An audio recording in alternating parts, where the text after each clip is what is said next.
আমি প্রায় বলি ওলামা একরাম এখানে আসেন, ইমাম যখন নামাজে দাঁড়ায় তো মুসল্লিদের নিয়ত করে আনা ইমামুল লিমান হাদারা ওয়া ইয়াহদুরুন, আমি ইমাম যারা উপস্থিত এবং যারা উপস্থিত হবে। ইমাম দুঃখে কষ্টে কিন্তু এ কথা বলে না যে আনা ইমামুল লিমান হাদারা ওয়া ইয়াহদুরুন ইল্লা আওয়ামী লীগ।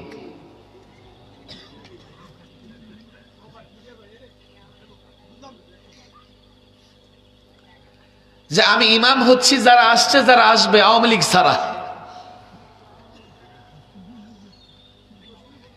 এমন একজন ইমাম দেখাইতে পারবেন? আপনাদের কষ্ট হচ্ছে নাকি? কষ্টটা আসলে আমারই হইতেছে। আমি সকাল 9টা থেকে প্রোগ্রাম শুরু করছি, মাহফিল না, মাহফিল আমার 6 নম্বর কাজ।